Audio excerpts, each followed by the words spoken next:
welcome. If you would silence your cell phone, I just remembered to do mine. And also just another housekeeping issue. You know, sometimes memories sneak out of my eyes and roll down my cheeks. And so we've put some Kleenex at the table. And remember, one of the first rules in the pandemic was don't rub your eyes. So let's stay with that.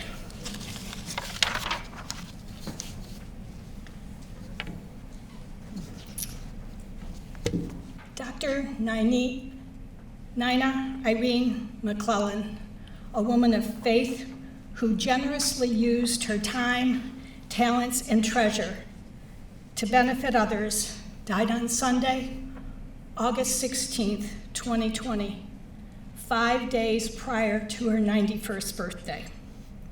Her priorities always were God, family, friends, and profession. We will spend the first hour of our time together today remembering her extraordinary life and give thanks for the presence of Nina in our lives. The second hour will be fellowship. It'll give us an opportunity to share with each other Nina's impact on our lives while enjoying delicious food prepared by Chef Mike. Nina found a faith home at Gloria Dei Lutheran Church here in Toledo. Nina loved the congregation and referred to them as her church family. We are fortunate to have with us today two individuals who are members of Gloria Dei, who are also members of the University of Toledo family. Lisa Meyer will sing a song for us that Nina had requested. She will be accompanied by Christine Hauprick, who was the organist at Gloria Dei. She also served as the assistant dean of the College of Arts and Science for many years. The opening hymn will be followed by Gloria Dei's retired pastor, Richard Hauprick's invocation. So, Chris.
Complete what I've begun.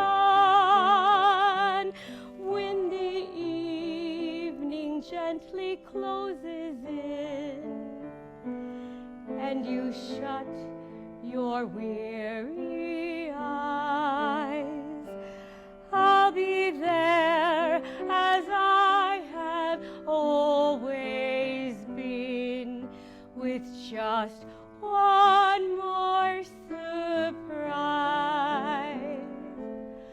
I was there to hear your burning cry.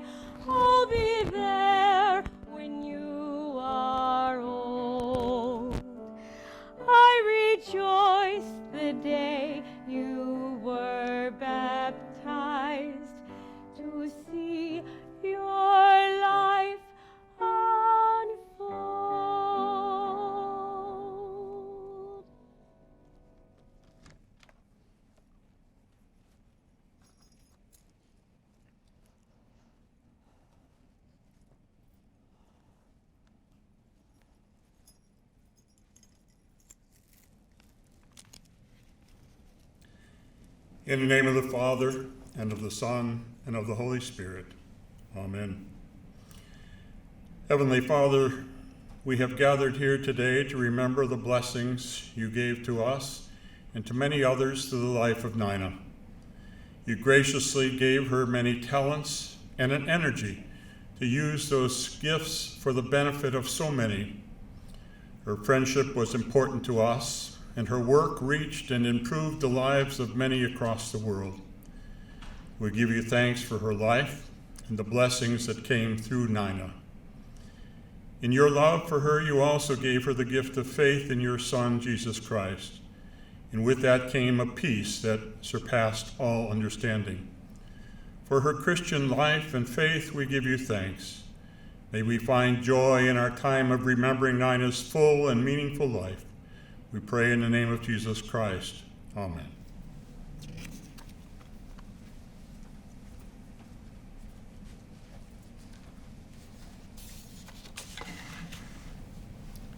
Family was a top priority for Nina. Her 3 cousins, children of her beloved Aunt Fern and Uncle Nick, were precious to her. We are fortunate to have with us today 2 of Nina's cousins, Mary Jo Gibson and Joe Benedict, with their husbands, Edward and John. Joy will share some remembrances of Nina with us in a moment. Friends often were incorporated into Nina's definition of family. Dr. Melissa Strasser, growing up, spent much time at Lake George and transitioned over time from lake friend to lake family. Missy will share some of those memories following Joy. Joy.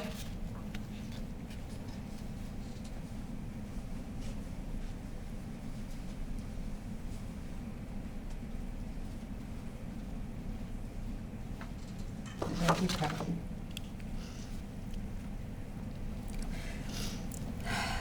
I'm going to try and get through this.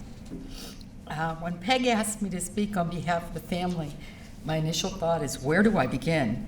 How do I go about condensing down the 69 years I spent with Nina? There are so many trips and adventures with her, too many stories to try to pick just 1 or 2 to highlight. It would take hours, days, weeks, or months to both remember and speak of all of them, and I don't want to bore you. Let me say, obviously, the family was very proud of Nina's professional accomplishments, but I am sure Madeline will speak of those accomplishments, so I will leave that up to her. Today is a day to honor and celebrate the life of Nina Irene McClelland. Nina was both my cousin and my godmother. Sorry. She took the title of godmother very seriously. It was a real rarity if she introduced me as her cousin. It was always her goddaughter. In many ways, Nina was a second mother to me. To try and talk about everything she did for the family would also be overwhelming. So I'd like to talk about the things she did for me. I would like to recollect just a few short stories that stand out to me. I'm not sure that many of you knew that Nina, like my mother, had a beautiful singing voice. My mother was a soprano and Nina was a contralto. I always loved to go to church with them, where I would stand between them and listen to each of their beautiful voices. Nina's mother was a teacher. Nina's original major in college was education, but she hated it. So she asked my mother how could she go about telling her mother that she didn't want to be a teacher. My mother told her to write a letter to her mother. She did that, and it worked. So Nina worked and went on to pursue what she loved, which was science. I never shared Nina's love of science, but it didn't seem to bother her. I did share my mother's love of mathematics, and that seemed to please them both. Despite Nina's dislike for teaching, I'm sure it was no surprise to her or my mother that when I was in high school, I announced that I wanted to sing and teach music. Both Nina and my mother supported my decision. I attended Baldwin Wallace College Conservatory of Music with a major in voice. At my required senior recital, Nina and my mother were the first 2 people in the auditorium. Nina had thought to bring a tape recorder. This would be the only recording of my recital, as the conservatory did not record recitals at that time. Nina always seemed to think about the small details. Nina had a terrific love of dogs, which I'm sure most of you know. She spent enormous time trying to help me overcome my fear of them. In the end, she was successful. Nina, of course, was partial to dachshunds. Growing up, I never had any pets. When my father passed away, my husband bought me my first dog, a Westie named Muffin. Not a dachshund, but Nina loved her anyway. Muffin lived to be just shy of 16 years old. She passed away on the day before a Christmas Eve. Nina arrived at our home on that Christmas Eve and had brought a wreath for Muffin's grave. She asked if we would get another dog. I didn't think we would, but I'm sure it was no surprise to Nina that by late February we had a new Westie puppy named McGregor. Every Christmas, Nina would be sure to send some sort of Westie gift decoration for our home. Nina loved to surprise people, so one year she took a snapshot she had taken of Mac to an artist and had a portrait of him painted for me for Christmas. It now hangs in a special place in my home. One year, I found a latch hook rug pattern that I loved. I'd never done latch hook, but decided to try it. I was pleased with the final product and decided to surprise Nina with it as a Christmas present. She said she loved the rug. I didn't know if she really did or not, but I didn't realize that she truly did. I was totally surprised when I walked into her office at NSF. She had taken the rug and had it framed, and it was hanging in her office there. When Nina retired from NSF, she moved the rug to the villa in Ann Arbor. When the villa was sold, it was moved to Toledo, and it now hangs in my living room as a remembrance of her. In the last year of Nina's life, her main wish for me was to retire, despite the fact she never seemed to be able to do that for herself. My only regret is that it took about a year after her passing for that to happen. As I said at the start, there are so many stories of the things that occurred during my time with her, it would take forever to remember them all. And I could have said many more things about the family, but I chose to talk about what I know best, and that means my times with Nina. Today is a day to honor the memory of Nina. As in all families, there are good times and bad times. For me, today is a day to remember all the good times of the 69 years I had with my godmother. On behalf of the family, I'd like to thank you all very much for coming today.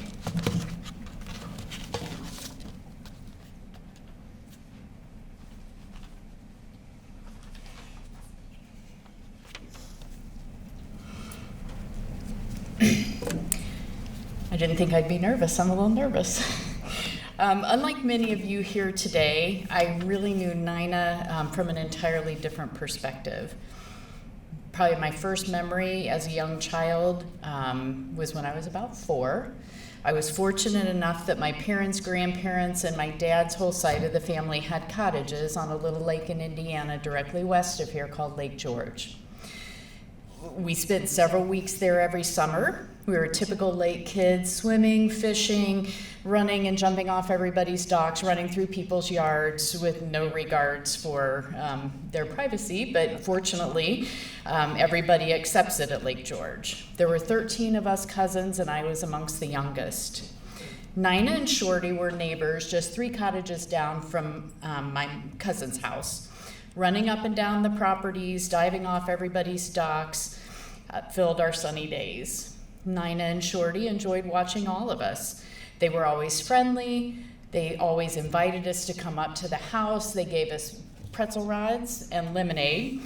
And I had no idea what they did for a living. They were just Nina and Shorty. They were in their jeans and sitting outside enjoying, lake life with the rest of us.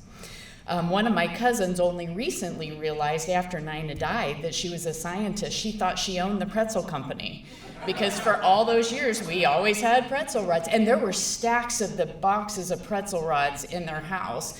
And I think they just enjoyed having kids around so much that was the way they welcomed us. My time at Lake George was not as frequent during college and medical school, so I kind of missed a big block of time with Nina. It just so happened, though, that after my husband and I got married, we decided we needed our own cottage, and the one next door to Nina and Shorty became available. So that is how we became lake family and neighbors. Starting then, our friendship really changed to one of an adult-child relationship, to one of mutual admiration and respect. I learned of her many accomplishments as a chemist and scientist, And she learned that I also graduated with a degree in chemistry, and then I subsequently completed medical school. I gained a much better understanding of her role in the world of chemistry, water purification, and I was truly wowed with her world-renowned status in the field. I was also wowed about her travels, many of which I didn't know about until after she died, but knowing all the different places that she went was truly amazing, even in her later years. She loved sharing her experiences in our field and her travels across the world, but at the lake, she was still just Nina. She had on her jeans, she had on her sweater. She enjoyed taking rides with us in our pontoon boat around the lake, watching Saturday sailboat races, and even took a spin on our jet ski. She and my husband, Tom, from the time we bought the cottage until the time of her death, they became very, very close friends. He was truly a son to her, and he was always there to help her unload her car on Friday night arrival at the lake. She developed a special relationship also with my son. She enjoyed him as he grew up and went to college, and always remembered him on his birthday and all of us at Christmas. I continued to appreciate Nina even more in her later years. As she got older, she realized she had some possessions she wasn't quite sure she needed anymore. And she was the owner of one of the original inland cat sailboats that were developed at our lake. And she hadn't had it in the water for decades. In fact, it was sitting outside and filled with leaves and dirt and kind of looked like it wouldn't even float. But she kindly gave us the sailboat with the understanding that, hey, I'll give you this if you guys sail it. So we got the sailboat and hired a sailor there at Lake George to help us entirely rehab it. And we honored her wishes, and we were able to buy a new sail and actually finally got it out on the water. And much to her delight, she was able to sit outside and watch us become amateur sailors. I learned later, after her death, that she kept a picture of us sailing that boat in her Toledo office. I'd like to believe we truly were her lake family, and she was always much more than a neighbor. We will miss her and her dachshunds. We will miss her riding with us on our coffee cruises in the morning. She was a product of the greatest generation of all time. She led women in the field of science to a degree that I'm only now appreciating. We were honored to have her in our lives.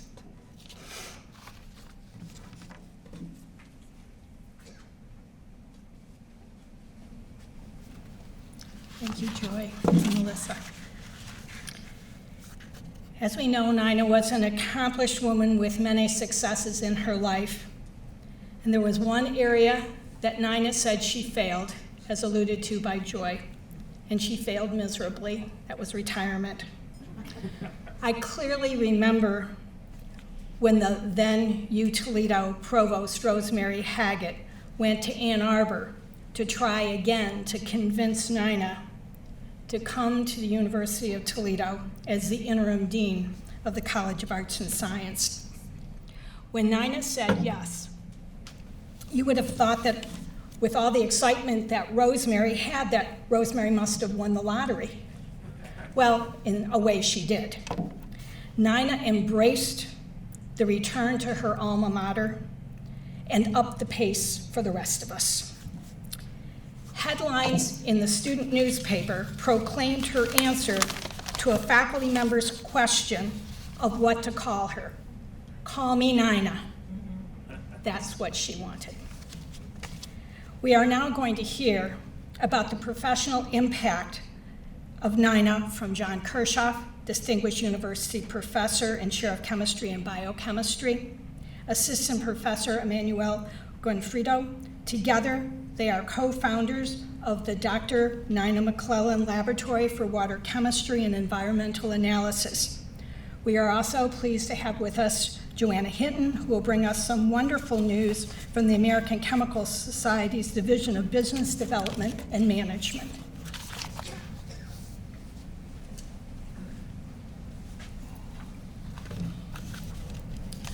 Thank you, Peg, for the opportunity to say a few words about Nina's time and impact on the University of Toledo. Choosing what to say is really difficult, as Joy mentioned about her comments for the family, because Nina was such an impactful leader at the University of Toledo. She was a visionary, she was a tough but compassionate leader, and one of the best cheerleaders the University of Toledo could ever have. For me, she was a dear friend and in many ways and a very important mentor. Nina often said the University of Toledo provided her with the educational foundation to succeed, beginning with the time she spent in her aunt's math classes as a young child. She then earned both of her bachelor's and master's degrees at the University of Toledo. And she told me that she wanted Dr. Harold Oddie, who was the chairman of chemistry in the 60s, to be on her committee.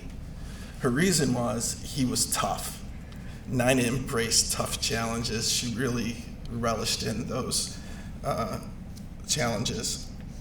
After obtaining her MS degrees, we all know the story. She left for Ann Arbor and continued her storybook career. She became a highly respected, internationally recognized scientist and businesswoman. She was a trailblazer, as we have mentioned already, and a pioneer for women in science. I love to hear her stories about her life experiences. They were great. She interacted with politicians, business leaders, scientists, educational leaders at the highest level. She flew on the Concorde, and she sat in the owner's box in Detroit at the World Series. She had so many great experiences, and she also had a major impact on environmental legislation at the national level. She was an alumni who truly changed the world, but she never forgot her roots as a Rocket. Despite the power circles she traveled, she was Nina from Toledo. Early in the 2000s, Nina began to reconnect with the university while she was chair of the board of directors of the American Chemical Society. She understood the importance of the university to the Toledo community.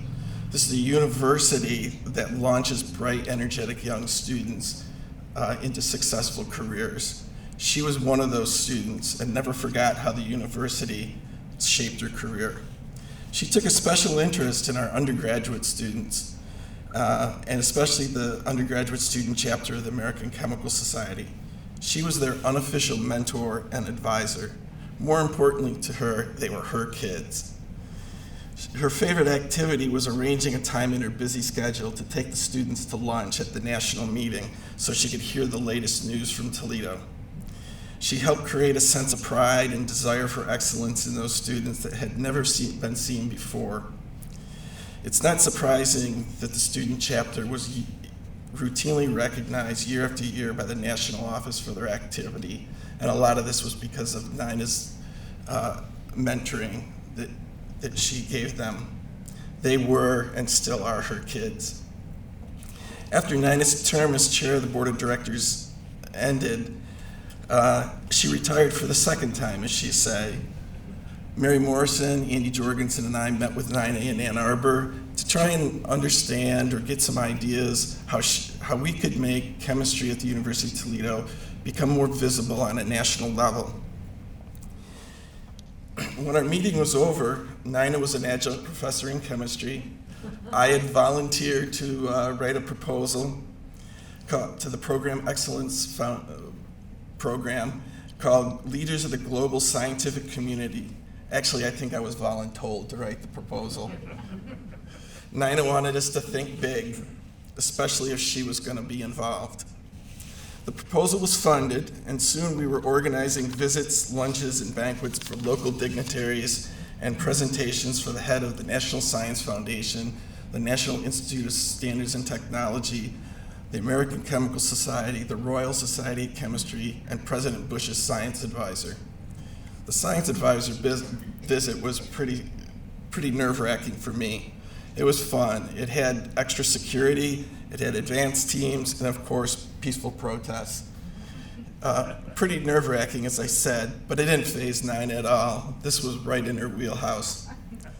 It was magical to see and witness the parade of high-level officials that would come. They were all Nina's friends, and when she asked, they came. Nothing small would do. We had to showcase the best of the university. But through these visits, Nina clearly helped us raise the profile of both the university and the department. Retirement didn't sit well with Nina. As Peg mentioned, she returned as our dean in 2008. She was an exceptional leader for the college, leading us through challenging times. Nina did not like the status quo. She would often say, even to those who didn't want to hear, the university is better than you think. We have to move forward. This often didn't mesh well with budget realities, but she pressed on and was instrumental with critical initiatives such as photovoltaics and green chemistry and engineering. She found a way and developed her vision to help raise UToledo's position in math and science education and research. She was a dedicated and tireless leader for the college and the university. She was very proud to help the university celebrate the centennial anniversary of the arts and sciences. She built upon our global leaders concept and brought in Colonel Jack Lausma in 2010 as one of the centennial speakers.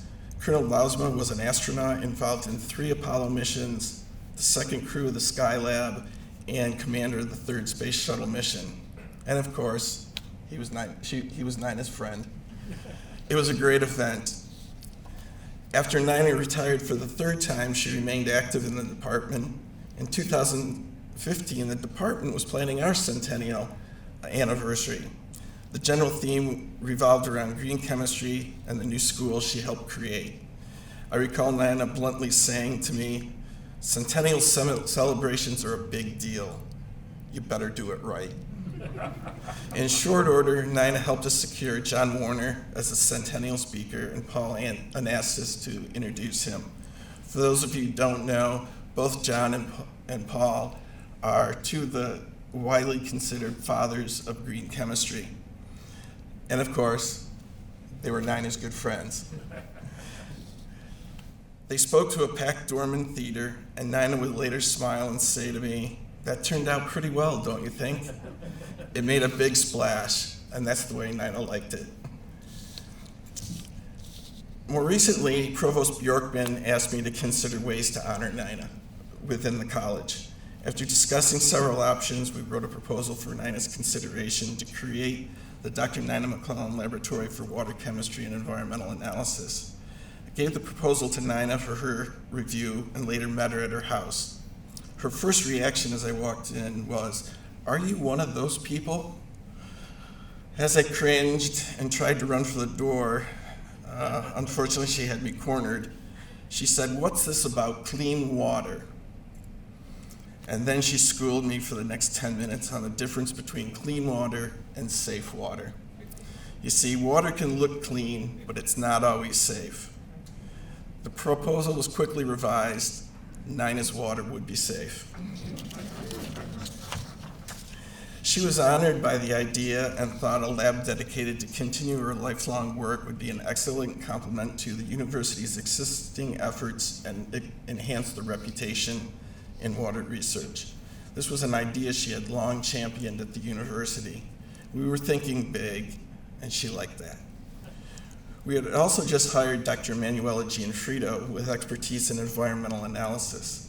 Nina always loved the discussions the 3 of us would have about our water research efforts and the growth of her lab, always offering plenty of good advice. She sometimes had trouble remembering Emanuela by name, but she would always routinely ask me, "How is our little researcher?" I think she saw a young Nina in Emanuela, and she was very, very proud. Nina was pleased her lab was in good hands. For Nina, the sky was not the limit. To her, we were all rockets and had the ability to soar to new heights. I believe her message to us today would be, continue to dream big, my friends. The University of Toledo can do great things.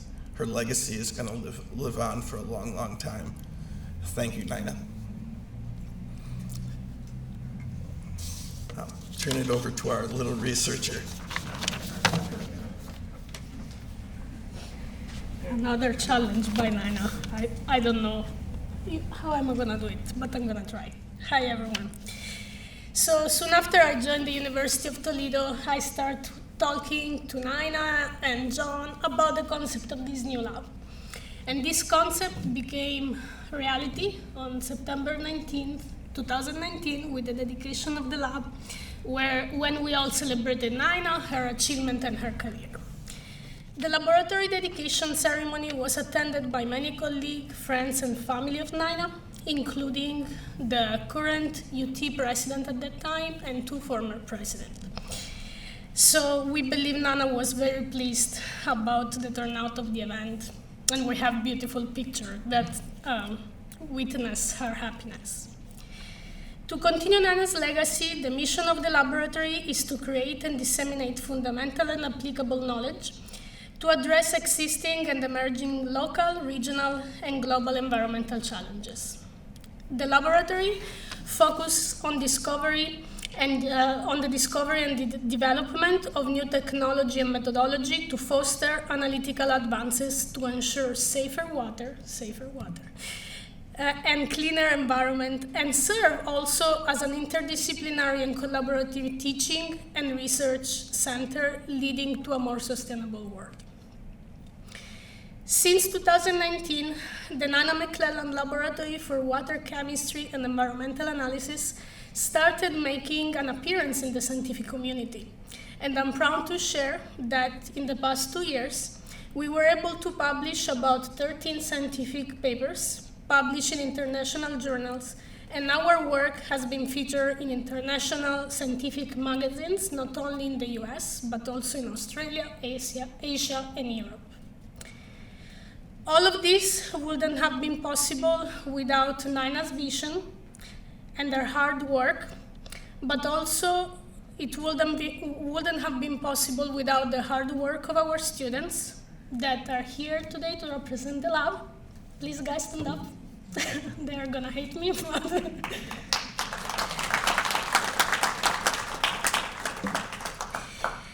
And moreover, we are immensely grateful to our corporate, foundation, and community supporters, including NSF International, Pelkin Elmer, Joseph Kutruvan and Associates, and the Barfield Family Foundation. So Nina was a great advocate for women in STEM, and I'm very honored to have met her in my life. And she told me, always remember when you enter a room, be sure you are so competent and so confident about everything you say so that people listen at you so attentively that they forget about your gender. And that's one of the most precious teaching that Nana could have ever given to me. And I'm gonna end it there, otherwise I'm gonna get emotional. So for the one of you that are curious to know more about our activities in the lab, you can just go on Google and type McClelland Laboratory, and you will have a very nice website from the University of Toledo where we collect all our papers, all the media appearance of the lab and our work, and we have a beautiful section about Nina's lives and achievements. Thank you all.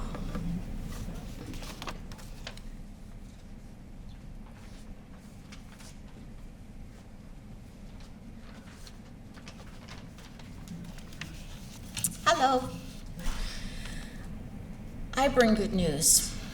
On behalf of Dr. Diane Grobe-Schmidt, former ACS president in 2015, and the ACS Division of Business Development and Management, thank you for the opportunity to speak to you as we celebrate the life and legacy of Dr. Nina I. McClelland. We've already heard it. Dr. McClelland was an iconic and respected leader within the chemical industry. Her contributions to the chemical profession extended beyond the laboratory and affected the lives and careers of her employees, colleagues, and countless chemical professionals around the globe.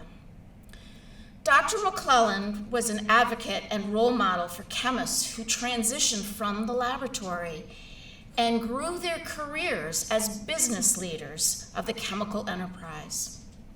As the former president and CEO of NSF International, she created a culture of growth and mentorship within that organization while simultaneously expanding their reach around the globe. As former chairman of the board of the American Chemical Society from 2001 to 2003, Nina oversaw the growth and expansion of professionalism within one of the world's largest scientific professional societies at the turn of the century. Her devotion and work inspired chemists, young and old, to the highest standards of leadership and integrity. Her decades of contribution to the ACS, given as leadership, mentorship, and membership, have secured her legacy in the collective minds of the chemistry community. With that context in mind, it is with extreme honor and pleasure to share with all of you here in attendance that with the support of the estate and trust of Nina I. McClelland and the ACS Division of Business Development and Management, is establishing the Dr. Nina I. McClelland Emerging Leader Award to recognize outstanding individuals at a mid-level career position who have demonstrated success and possess significant promise for contributions to business development and management within the chemical enterprise. Nina was a longtime member of the ACS Division of Business Development and Management, and she inspired and mentored many early career chemists to pursue careers that align with their passions and create an impact on the world.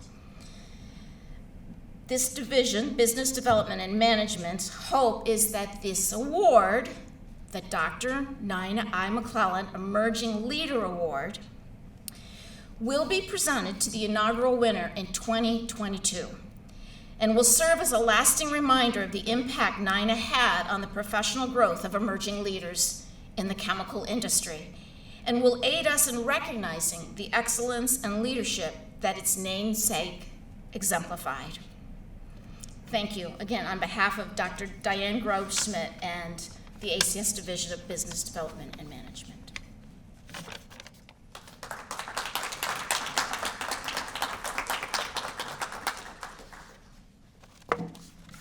Thank you, Joanne. Nina resided in Ann Arbor for much of her professional life. She credits St. Joe's Hospital with saving her life when she had a life-threatening illness that needed emergency surgery. She developed lifelong friends at St. Joe's and thought of them as part of her Ann Arbor family. I would like to introduce you today to Mr. Alonzo Lewis, President, St. Joe Mercy, Ann Arbor, and Livingston, who on his first day on the job found time to meet with Nina when she just happened to come by St. Joe's for a visit.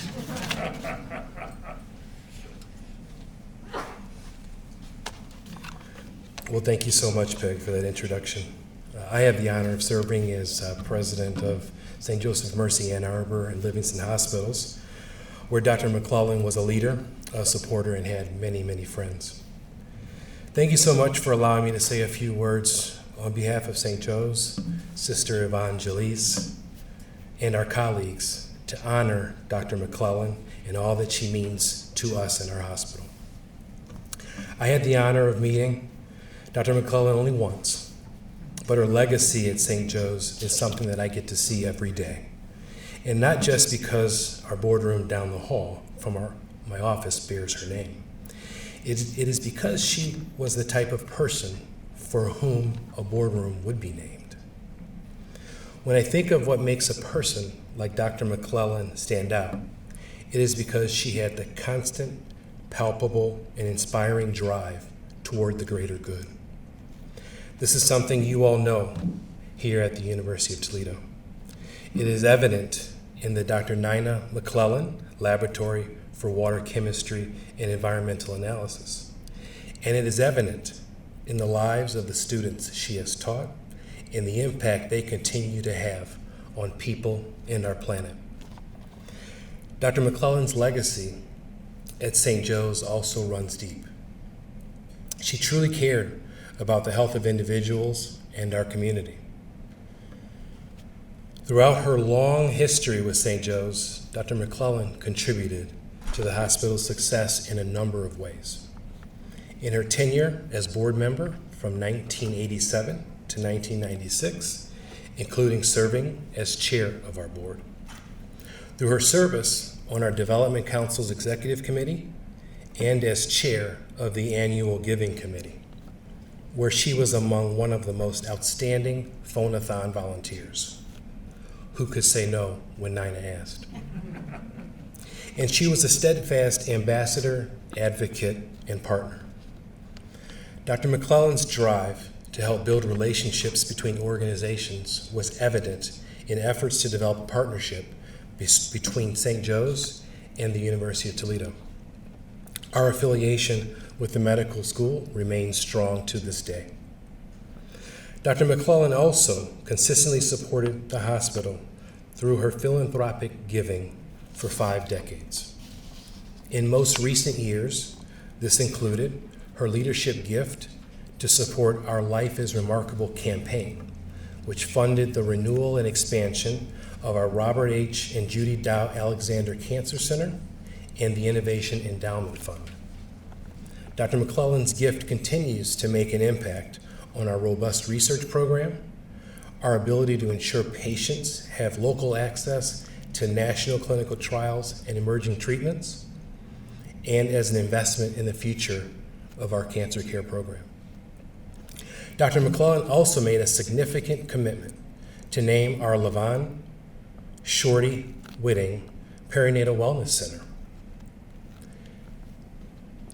This was a very meaningful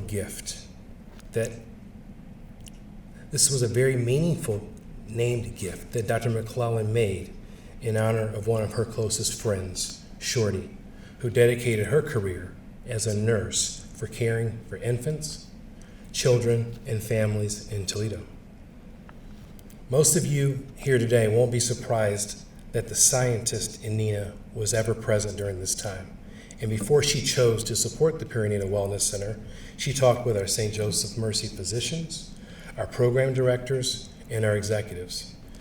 She learned about the dire healthcare needs of patients in our community and some of those root causes, the statistics demonstrating significant health disparities, and the research behind such solutions, such as affordable and accessible postpartum and pediatric medical care, nutrition and breastfeeding assistance, and social and mental health support.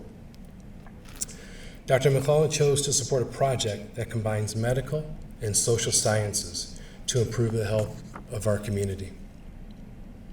She chose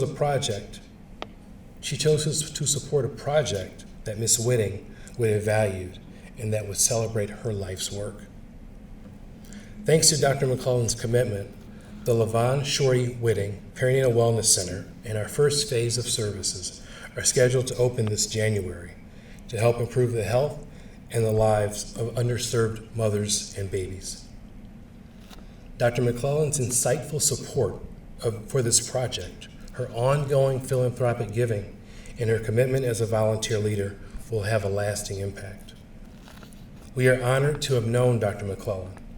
We are forever grateful for her leadership and her generosity, and we are proud to carry on her legacy of working towards the greater good. Thank you.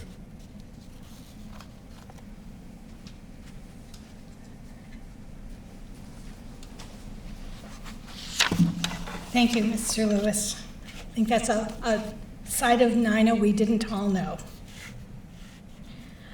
A number of years ago, on a cold, rainy Sunday afternoon, Nina, in a maudlin mood, broached the subject of her funeral service with me.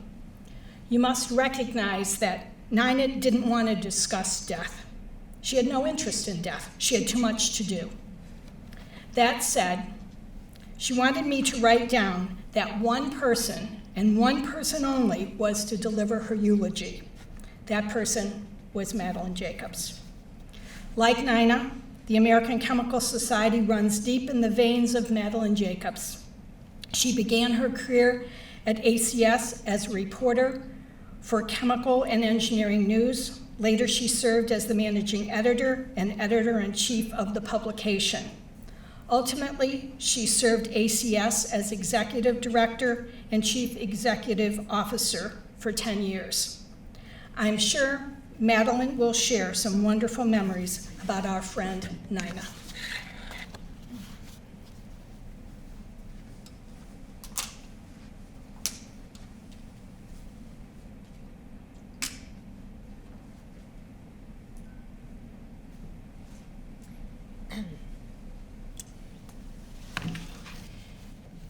There's really a big problem being last.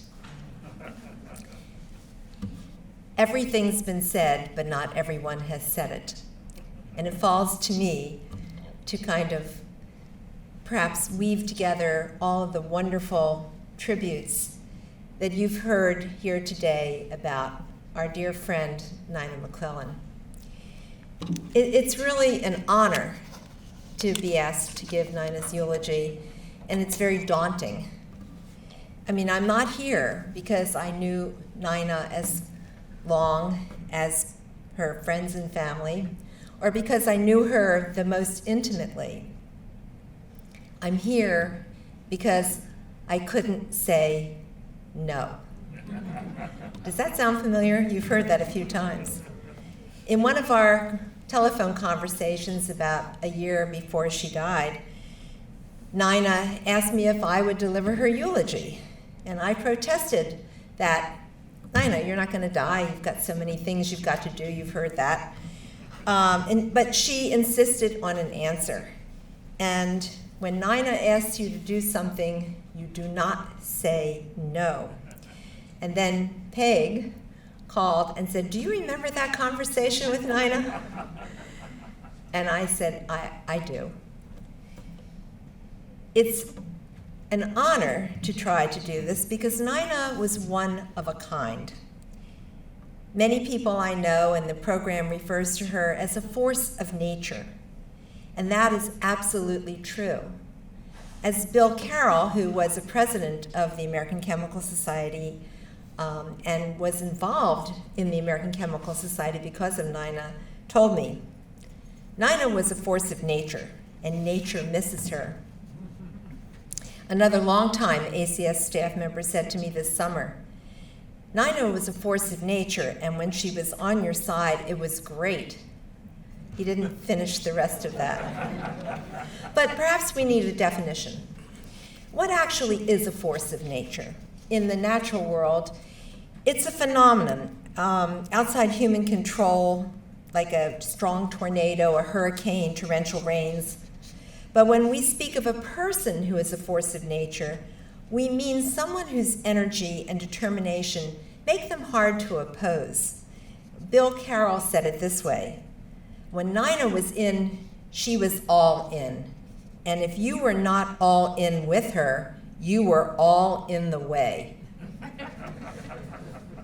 So when I think of Nina as a force of nature, I think of a person with huge and seemingly unstoppable energy and influence. This is the Nina McClelland I knew and admired.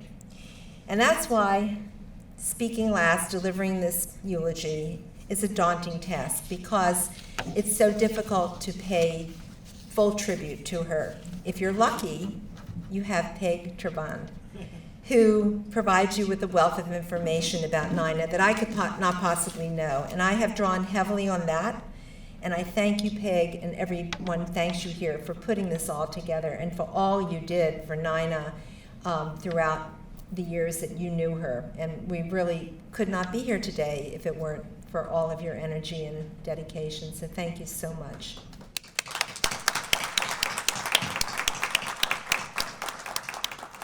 I've used a lot of the materials that Peg provided for me, and I've seen Nina's own words and speeches and watched interviews with her.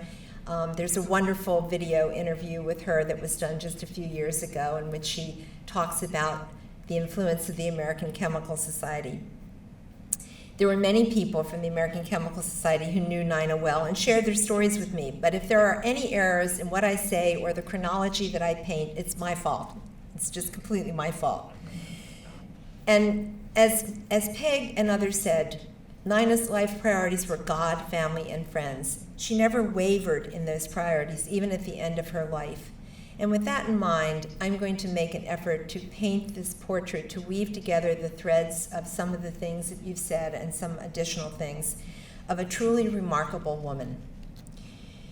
Many people know about Nina's accomplishments later in life, but Nina told her own personal story to an audience of students at the University of Toledo on April 17, 2003. It's a story that I did not know.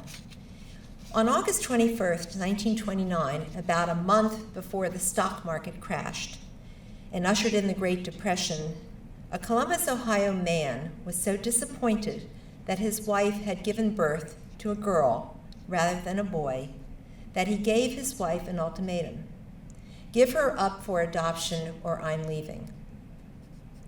The woman had a blunt answer, according to Nina. I won't do that. She took her 16-day-old baby girl named Nina to Toledo to live with her parents and her sister.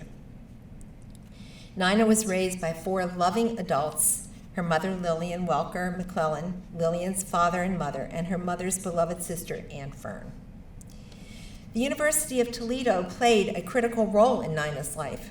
Her mother worked nights in an ice cream store to help the family through the Depression, but she also went to the University of Toledo for the refresher course she needed to get a teaching job. She landed at a small high school outside Toledo when Nina was in 8th grade. Her Aunt Fern had earned bachelor's and master's degrees in math at the University of Toledo, and after getting her PhD at the University of Michigan, she came back to teach higher-level math courses at UT. She taught here for 20 years. Nina recalled sitting in the back of Aunt Fern's calculus class at UT when she was 7 years old. She loved math. When she graduated high school, she was torn between attending the University of Toledo and the University of Michigan, but she decided on UT because it was smaller. Nina, after all, had gone to a high school with fewer than 70 students, and the University of Michigan, even in the late 1940s, was a bit overwhelming. Nina also was not a serious student when she began college, according to her own account. To quote her, "When I was enrolled in a course that I didn't like, you could sell my textbooks for new at the end of the semester. You are more likely to find my name in the college newspaper for hitting a softball or sinking a basket than for anything else." This was hard for me to imagine when I read this about Nina, but she also joined a sorority where she learned to play bridge and pinochle. Now, the reason I found this hard to believe was because Nina said many times to me that she was not a joiner, she was a doer. But join she did, and my guess is she probably transformed that sorority into something else. She thought, as you heard, that she might follow in her Aunt Fern's footsteps and become a math teacher, but she hated the education courses. So she switched to pre-med and took chemistry classes, and lo and behold, she had found her passion. She worked in the library as a lab assistant and finally in a hospital lab to pay her way. And after graduating in 1951, she thought she was going to go to medical school at Purdue. But she decided to stay in Toledo to help her grandmother. Her grandfather had died, her mother was teaching in Michigan, and her Aunt Fern had married and started a family. Nina took a lab job in Toledo for $16 a week and got hooked on chemistry. Now, it was about that time that she realized what all of us chemists know. Chemistry is the enabling science. Don't listen to the physicists, forget about the biologists. Chemistry is the enabling science. It transforms materials and lives, and in her own words, it's a fascinating field because it tells us so much about who we are and what's possible. And I have to say at this point, so much of this came from Nina's talk to the students at the University of Toledo, and it's the first time she really had told her personal story. She was inspired to provide clean water, safe water, because of that early experience in the 1950s working in a wastewater treatment plant in Toledo. She recalled being horrified by the white bubbles that would cover the water after city residents washed their clothes and dishes. That experience inspired nearly 50 years of drafting industry standards and public policies to safeguard clean water, and made her one of the earliest proponents of what became the field of green chemistry. But I'm getting a little ahead of Nina's story. She applied for a civil service position with the Toledo Board of Health. She got the job and began working as a chemist bacteriologist in the lab. She recalled that the job offered valuable experience, but the pay was poor, and it was frustrating to her that many of her coworkers, most of whom were women, received less pay than others who worked in other departments. When a similar job opened up with the city, Nina's supervisors at the Board of Health suggested that she apply for it with the hope that a job offer for Nina would provide a basis for obtaining higher salaries for all comparable staff. Nina agreed to apply, but ultimately she was unsuccessful because the position required shift work. A few days later, she received a call from the director of the city's wastewater reclamation facility, who said she had been recommended to him. Nina agreed to the interview and was offered the position of chemist, and the pay was also acceptable. She was the first woman to be employed by this department, and she was the first woman to receive a Class A license certificate as an operator of the sewage treatment plant in 1962, and you can see her original certificate of license on the table, along with all the other wonderful awards and certificates and citations. But she never stopped thinking about getting an additional degree. And as early as 1961, when the University of Toledo began offering graduate evening courses, she met with the dean, who was a former professor, to figure out what she could pursue. She knew that coursework in sanitary engineering would actually be more valuable to her than just additional credit hours in chemistry. And the dean agreed, and she enrolled in a 30-hour master's program that was interdisciplinary in nature, with 19 credit hours in sanitary engineering. As her graduation with a master's degree approached, Nina received a call from Walter Snyder, then executive director of the National Sanitation Foundation, known as NSF, and not to be confused, as I was for many years, by the National Science Foundation. When I learned that Nina was with NSF, I said, that's interesting, not realizing it was the National Sanitation Foundation. Snyder was a member of the faculty of the University of Michigan, and he urged her to continue her coursework by entering a PhD program at the University of Michigan. She agreed to take a one-year leave of absence to begin doctoral work, with the understanding that she would earn a Master of Public Health along the way. So in 1963, she earned her master's degree from the University of Toledo, and then at the end of 64, she earned her Master of Public Health from the University of Michigan. She was actually offered an opportunity to return to Toledo in a new and bigger job, and she turned it down to continue her work in graduate school. Walter Snyder remained a close friend and advisor to Nina until his death in 1965. When he died in 1965, Nina was invited by his widow, Doris, to move into her home, where she lived for many years. In those years, she and Doris would mow the 3 acres of lawn surrounding their home. And as you've heard, Nina always made time for family at Lake George in Indiana, with her mother, friend Shorty, and her cousins. And you've heard, Nina was an avid outdoors woman and athlete. She really loved being on the water in her inland cat sailboat dubbed La Nina, even though it was in rather disarray by the time you got it. And she loved tooling around in her 160 horsepower speedboat, Kristen Nina's Folly. In 1968, when Nina received her PhD in environmental chemistry from the University of Michigan, she was asked to join NSF. And she really thrived and grew at NSF. She rose from the Director of Technical Services and Water Research Programs to Vice President of Technical Services, where she directed a number of innovative research projects relating to water quality. And this is very important because these included the development of a national water quality index and the design of a mobile water quality monitoring laboratory. She was a national leader in wastewater treatment technology, and she organized numerous national conferences concerned with on-site wastewater technology. It was probably no surprise that in 1980 she was appointed the president and CEO of NSF, as well as the chair of board of directors. That position she held until 1995, when she became chairman emerita, a position she held until 1999. According to Kevin Lawler, who is president and CEO of NSF International, Nina took the helm of NSF at a time when there were very few women in CEO roles. So she was a role model and leader in every sense of the word. She was a strong, outspoken leader who didn't mince words, and she was relentless in her advocacy for public health. During her tenure at NSF, it moved from having traditional programs to a leadership role in the certification of drinking water additives, point-of-use devices, and wastewater treatment equipment. NSF also assumed a lead role in disinfectant certification, degradability of materials, environmental research, and consensus standards development. Under her guidance, international offices in Canada and Belgium were established, the latter serving Europe, Scandinavia, Africa, and the Middle East. She worked and served NSF International for some 30 years. She was a principal and consultant with the International Clean Water Program, which was a humanitarian program dedicated to providing health care, safe drinking water, good education, disease control, and other essential needs to developing countries.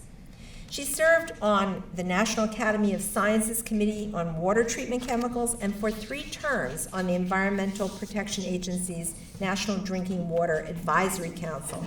She advised the World Bank on water treatment programs and spoke on the importance of clean water, safe water, at the United Nations. From my viewpoint and from my research, Nina was a woman who was busy every minute of the day and night. During her time in Michigan, as we heard, she devoted much time to the Ann Arbor community. Her leadership as chairman of the board at St. Joseph Mercy Hospital, Ann Arbor, was recognized by their naming the boardroom after her. And of course, she was involved with the Catherine McAuley Health Center, the Ann Arbor Chamber of Commerce, the Livingston Washtenaw Private Industry Council, the United Way, and the Peace Neighborhood Center, all while carrying out a full-time job. As her friend Bill Carroll observed, Nina was always all in. She never did just one thing at a time, and she was active on many scientific and community fronts simultaneously. And she was always involved with her family, and especially her Aunt Fern, who she said was her hero, and I think it was mutual. I remember meeting Aunt Fern at many American Chemical Society meetings when Nina would bring her along. During her illustrious career, and among her greatest accomplishments in the world of standardization, Nina was intricately involved in the development of 2 American National Standards Institute standards that set requirements for the reduction of harmful contaminants, including lead, in all products used in U.S. public drinking water systems. Kevin Lawler noted on Nina's passing that these standards are still relevant today, and hundreds of millions of people have access to safer drinking water as a result. At the time that Nina was working on these standards, there was tremendous opposition to this, but through sheer determination, her extraordinary powers of persuasion, and her passion for public health protection, she was able to make this lasting contribution to public health. Perhaps it is important for me to note here that standards development in the United States is a consensus-building operation. You have to bring together many different people who have different views to come to develop a good standard that has teeth and that will protect public health. Nina was the consummate consensus builder. She was a longtime member of ANSI Board of Directors beginning in 1992. In 2005, ANSI awarded Nina the George S. Wham Leadership Medal for her exemplary commitment to the causes of standardization. At the time, she was president and CEO of Nina McClelland LLC, a consulting organization established to promote the cause of standards. As chair of ANSI's environmental sectoral group, she led the harmonization of water and plumbing standards across the United States, Canada, and Mexico as part of the North American Free Trade Agreement. Now, I didn't meet Nina until 1993, when my career brought me back to the American Chemical Society as managing editor and editor-in-chief of the Society's weekly news magazine, Chemical and Engineering News. By then, Nina was also a force of nature at ACS. She had joined ACS as her professional home in 1969. As she told the story, she was working on her PhD and went to her first ACS meeting with her advisor. He was elected program chair for the Environmental Chemistry Division. Nina recalled, "I was very happy for him until he told me he was going on sabbatical and that he had chosen someone very special to take his place, me. I said, 'You can't do that.' But he proceeded to show me that yes, he could. Well, despite my protests, it turned out great. ACS really helped me to learn to swim by giving me a lot of the skills, knowledge, contacts, and mentoring I needed to succeed as a professional chemist. And now we know why Nina would never take no for an answer, because it happened to her." She never lost the opportunity to tell students that ACS could do the same thing for them that it did for her. She was not only active in the Toledo ACS local section, but also in various ACS divisions and committees. Her resume for ACS is a page-long, single-spaced, culminating in her election to the ACS Board of Directors in 1996, where she served until 2004, 3 of those years, as you've heard, as chair of the board. I knew Nina as a tireless volunteer and leader, a mentor of people at all stages in their career, and a friend. She was absolutely committed to the ACS Green Chemistry Institute, and she served on its governing board and helped build it for many years. Now, I'm sure everyone in this room, those of you who haven't spoken, also have your Nina story. We've heard some really beautiful, wonderful stories, very uniquely Nina stories here today, and I have one also. I think it says a lot about how Nina operated. When I decided to apply for the position of Executive Director and Chief Executive Officer of ACS in 2003, I was an unlikely candidate. I did not have a PhD in chemistry, and I had never managed more than 75 people. ACS had 2,000 employees, and in corporate terms was a mid-sized company. Nina was chair of the board at the time. I recall the conversation we had on a train returning to DC from an industry event in New York. Nina quizzed me relentlessly for the full 3 hours on why I wanted the job and what skills I would bring to the job. When I told her, she laughed and said, "Be careful what you wish for." Now, Joy mentioned that Nina never missed any details. Behind the scenes, unbeknownst to me, Nina was already thinking ahead. In 2002, Nina had asked a former ACS president to talk to the chair of the chemistry department at my alma mater, the George Washington University. She told him to tell them that they should award me an honorary doctorate in science, which much to my surprise, they did in May 2003. The position of CEO of ACS had always been filled by a PhD, and Nina understood that having an honorary doctorate would help even the playing field just a bit. Ultimately, the grueling interview process came down to 2 candidates, someone from industry who ran an R&D operation with 2,000 employees, and me. We could not have been more different. But when the vote was taken, Nina announced to the media that it had been a unanimous decision. This surprised me, and in point of fact, it had not been unanimous. How do I know that? Many years after, a former board member and I were having dinner together. After several bourbons, he told me, "You know, you were lucky you got that job. You know, the vote was really tight." And I just nodded. I didn't know. The vote had been 9-6, but you know Nina, she asked the board to make it unanimous. That was Nina. That was the kind of leadership she was known for, working quietly and effectively behind the scenes to bring people together. She was a wonderful mentor to me for the remainder of my career. She had an extensive list of honors and awards, including her honorary doctorate in science from University of Texas in 2003, And I hope you get a chance to just take a look at the full range. I'm going to name just a few of them here, just to give you the breadth of what Nina accomplished in her long life. As early as 1968, she was elected to Sigma Xi, the Scientific Research Honor Society. In 1991, she received one of 2 Walter S. Mangold Awards, which is the National Environmental Health Association's highest honor. In 2010, she was inducted into the Ohio Women's Hall of Fame. In 2011, she was selected as a fellow by the American Chemical Society. In 2016, she received the Women in Conservation Award from the National Wildlife Federation for her accomplishments in protecting safe water around the world, promoting clean energy, and preserving wildlife and habitats in Ohio. In addition, she was a recipient of the Outstanding Alumnus Award from the UT Department of Chemistry in 1993 and the College of Arts and Sciences in 2004. She was featured in the 2004 book titled 9 UT Alumni Who Changed the World.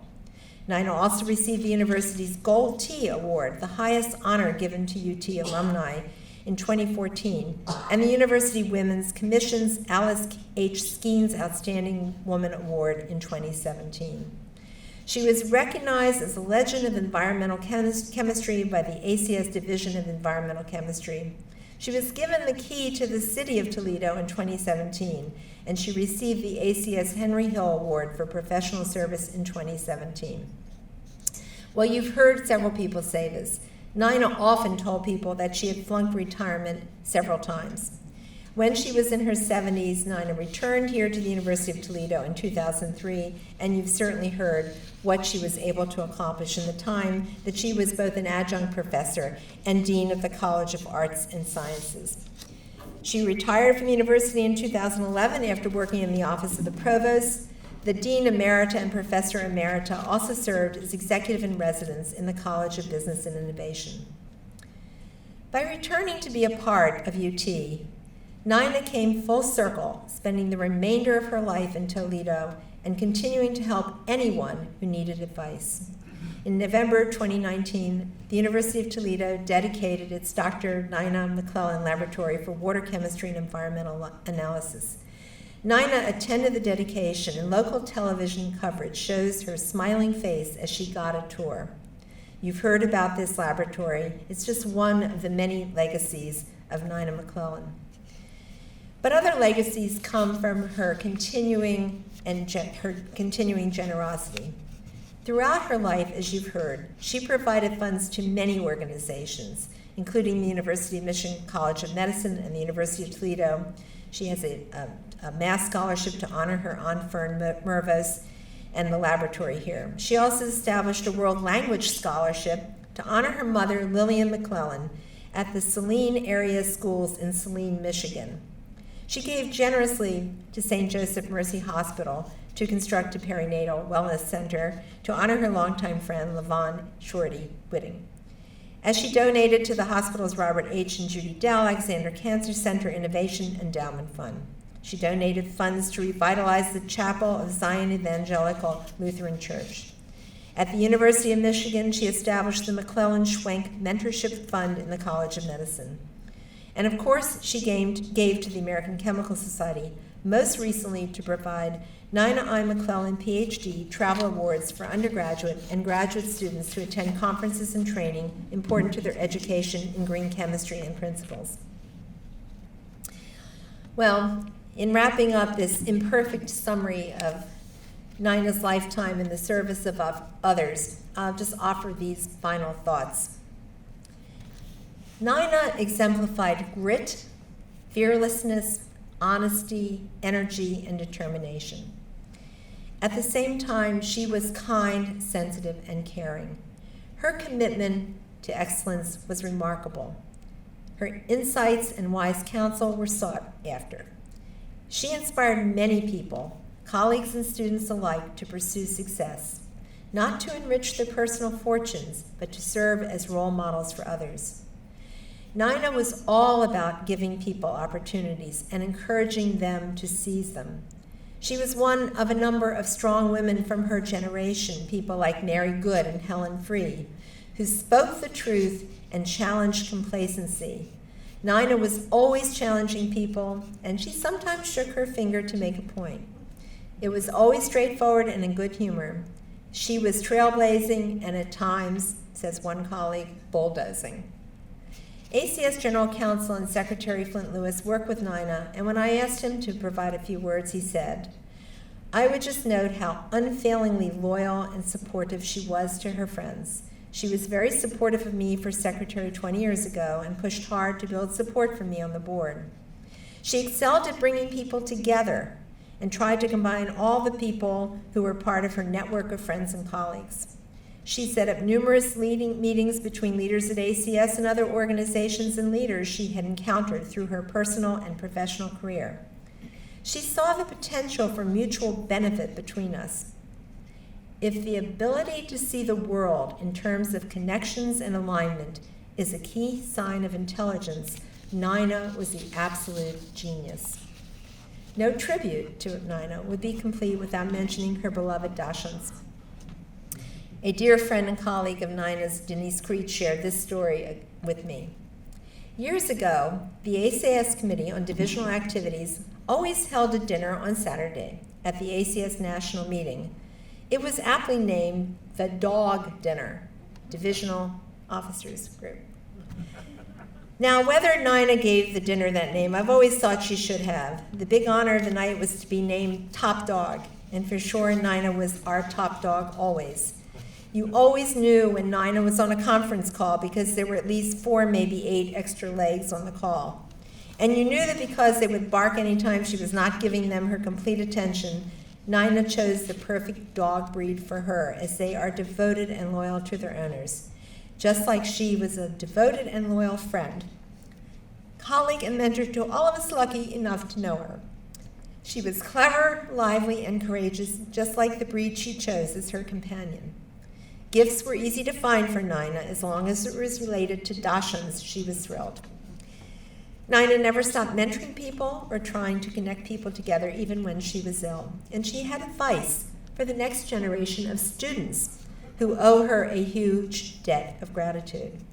These are the words she delivered in 2003, right here at UT. "The most important gift you can get from anyone, or that you can give yourself, is vision. If you have a vision of the kind of changes you want to make in the world, and you pursue that vision, you can handle whatever setbacks and obstacles life puts in your way. You can achieve whatever you want in chemistry and in life."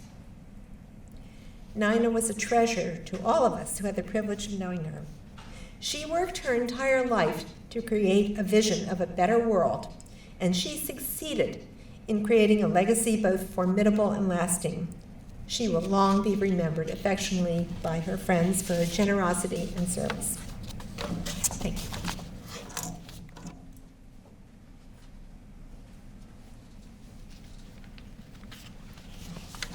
Thank you, Madeline. Now we know why Nina wanted Madeline and only Madeline to develop her eulogy.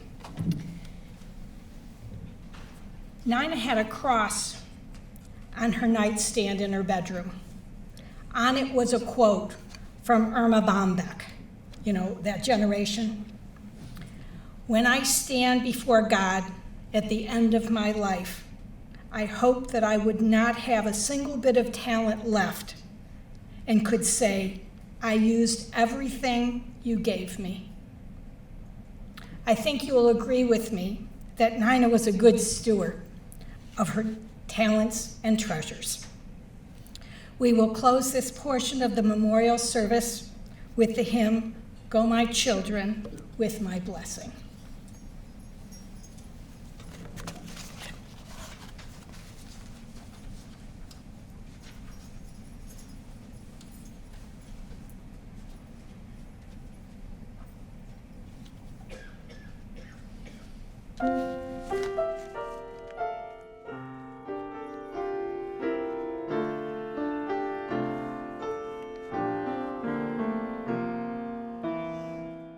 Go, my children, with my blessing, never alone.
my children, I will keep you and give you peace.